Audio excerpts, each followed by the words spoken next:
Hi, we welcome Walter Wilson from the Flinders Park Football Club in Division 3. Welcome, Walter. Hi. Thanks for coming in tonight. Yeah, no problem. Just go over your thoughts on last week's games. Morphettville Park, they're at home, but not good enough against the rampant Scotch OC. So it was Scotch OC 14-13, 97. Morphy Park 9-9, 63. So a 34-point lead win to Scotch. Yeah, no, that seems about right. Scotch are fairly strong throughout all their grades, really. Yeah. Yeah, especially in their A grade, they're right up there with the rest of them. Excellent. We did a broadcast game at Largs North Reserve, and it was North Haven, an inaccurate North Haven, just got the win. They kicked 7 goals, 22-64, defeated Portland 9-8-62. So, yeah, they had 12 more scoring shots, but only won by 2 points. Yeah, well, yeah, that's pretty unlikely of them, unusual of them, sorry. Yeah. They were pretty accurate on when we versed them probably about for just under a month ago. Yeah. They were pretty accurate then. But, yeah.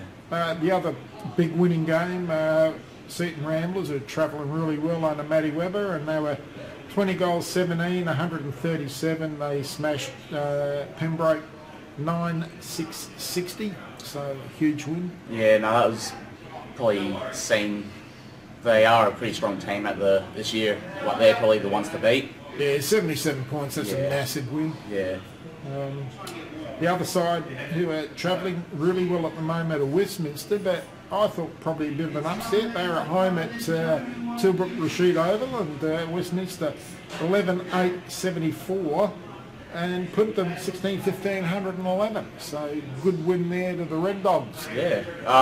Well, they're both real good teams as well. They compete every day, every game. When we've played them, they've been real close and nice and tight games. So yeah, a bit of an upset, I thought. Plympton getting up. Yeah. Yeah. So and then we go, of course, to your game. You had a fantastic win. It was Flinders Park, 20 goals, 14, 134. Defeated Walkerville 7-9-51. Obviously, Dave Kennerwell would have been happy. Yeah, no, he was pretty stoked after last week's performance and all that. But for us to play 4 good quarters for once, it's turned out pretty good, and our accuracy was pretty good as well on the day. Yeah, Commodajani, if that's how you pronounce it, he kicked 5. Blythe kicked 3, Collins kicked 3, and Morel and Gerke and a few others all kicked 2.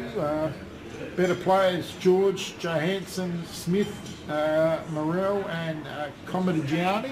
Yeah, no, well, yeah, Comma, he's a lightning little guy. He works in and around the footy well under the big guys. Little rover, is he? No, he's usually a forward pocket. Forward pocket? But yeah, we had him coming off the half back this week, and he snagged a few coming through there, streaming through. Streaming through, so running off the back of the pack and moving forward. Yeah. Excellent. So we'll just go over this week's games.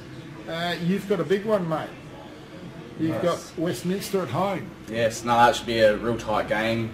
Like I said, last time we saw them, we lost by 1 point. They might be a bit nasty too after they got beaten last week by Plympton. But no, I know me and the boys were ready to carry on from last week's win and go full steam ahead into the next. Yep. We've got at the bottom 2 sides, the cellar dwellers. They're playing at Haslam Oval. Yep. We've got Pembroke taking on Walkerville. Who do you see getting the points there? Oh, if Pembroke are on the day, I reckon they'll get up. Get their first win of the year? Yeah, I reckon, yeah. They're when they're on, they're pretty decent. They put up a bit of a fight, so...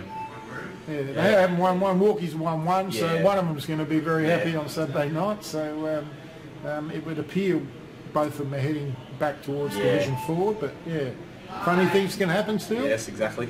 A replay of last year's Division 4 Grand Final will take place at Largs North Reserve, whereas North Haven, who are currently 3rd and just travelling nicely, take on Morphettville Park, and they're going along all right. Yep. Yeah, no, I'll probably put that down to North Haven. North Haven? Yeah, no, they're pretty strong, and yeah, as long as they can kick straight, they'll be right up there.